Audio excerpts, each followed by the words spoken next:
Hello guys, तो इस video में हम डिस्कस करेंगे 30 सितंबर के इम्पोर्टेंट करंट अफेयर्स। तो देखते हैं हमारा पहला प्रश्न क्या है। हाल ही में किस मंत्रालय ने स्वच्छ टाइकोथॉन लॉन्च किया है? तो आंसर हो जाएगा आवास और शहरी मंत्रालय। आवास और शहरी मंत्रालय ने स्वच्छ टाइकोथॉन को लॉन्च किया है। उद्देश्य क्या है?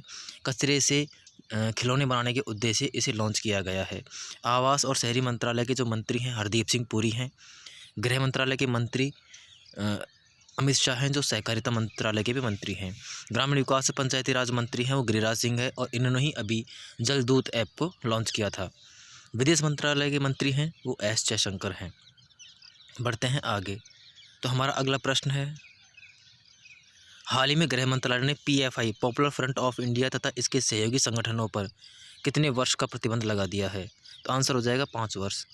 गृह मंत्रालय ने पीएफआई और इसके जो सहयोगी संगठन है उन पर 5 वर्ष का प्रतिबंध लगा दिया है, और ये प्रतिबंध यूएपीए के तहत लगाया गया है। यूएपीए मतलब अनलॉफुल एक्टिविटीज़ प्रिवेंशन एक्ट, इसके तहत 5 वर्ष का प्रतिबंध लगाया गया है।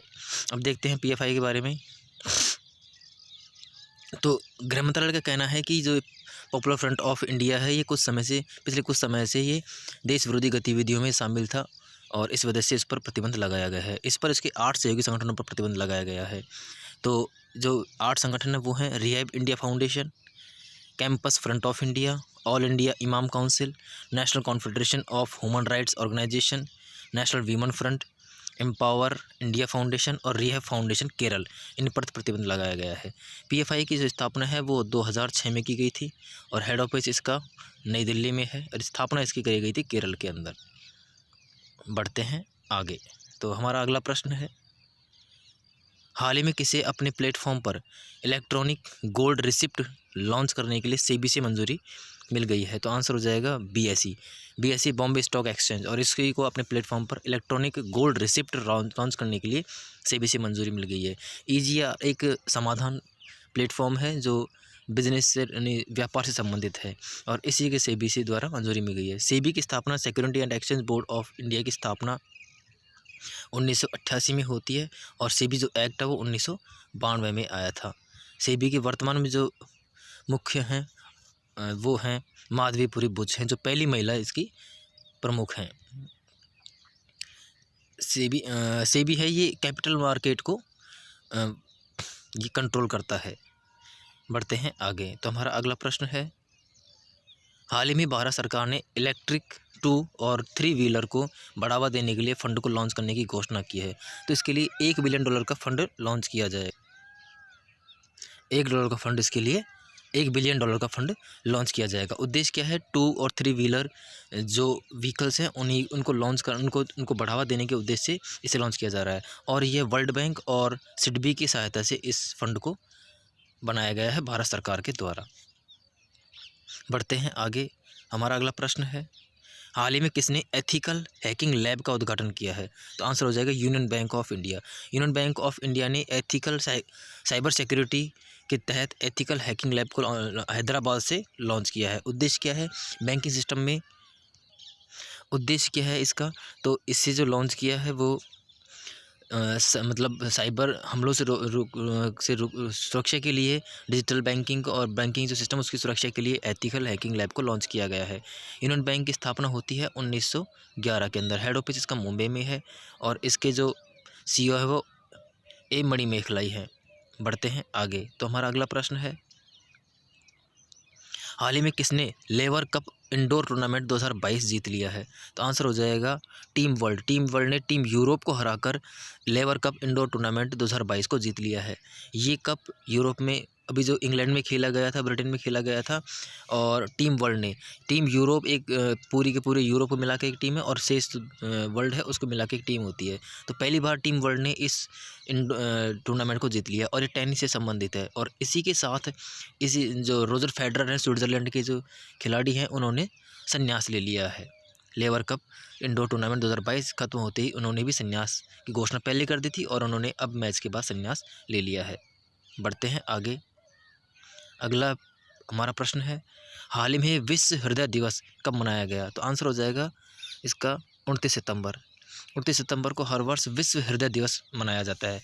अब की बार जो थीम थी वो थी use heart for every heart, और इसे 2000 से लगातार हर वर्ष मनाया जा रहा है। उद्देश्य क्या है कि हृदय की जो संबंधित समस्याएं हैं, हृदयघात जैसी समस्या उनके बारे में जागरूक करने के उद्देश्य से उसे हर वर्ष 29 सितंबर को मनाया जाता है। और इस वर्ष की थीम थी use heart for every heart. विश्व हृदय स्वास्थ्य संगठन की जो स्थापना है वो 2000 में हुई थी और इसका जो हेडक्वार्टर है वो लेजेंड स्विट्जरलैंड के अंदर है। बढ़ते हैं आगे। तो हमारा अगला प्रश्न है, हाल ही में प्रधानमंत्री ने दुनिया के पहले सीएनजी टर्मिनल की आधारशिला किस राज्य में रखी? तो गुजरात के भावनगर के अंदर प्रधानमंत्री ने दुनिया के पहले सीएनजी टर्मिनल की आधारशिला रखी है और ये अगले 3 वर्ष में बनकर तैयार हो जाएगा और इस पर लगभग 4000 करोड़ का खर्चा आएगा। बढ़ते हैं आगे। तो हमारा अगला प्रश्न है, हाल ही में चौथे राष्ट्रीय युवा पुलिस अधीक्षक सम्मेलन और पुलिस एक्सपो का आयोजन कहाँ किया गया? तो आंसर हो जाएगा दिल्ली के अंदर चौथे राष्ट्रीय युवा पुलिस अधीक्षक और सम्मेलन और पुलिस एक्सपो का आयोजन किया गया है। बढ़ते हैं आगे। अगला प्रश्न है, हाल ही में इंटरनेशनल स्पेस स्टेशन की कमान संभालने वाली पहली यूरोपीय महिला कौन बनी है? तो आंसर हो जाएगा सामंथा क्रिस्टोफोरेटी ने ISS इंटरनेशनल स्पेस स्टेशन की कमान संभालने वाली पहली यूरोपीय महिला बनी है और ये इटली की रहने वाली है। लिज ट्रस है, ये ब्रिटेन की तीसरी महिला प्रधानमंत्री बनी है और कंजर्वेटिव पार्टी की है। स्वेला ब्रेवरमैन ये भारतीय मूल की हैं और ये अभी ब्रिटेन की गृह मंत्री बनी है।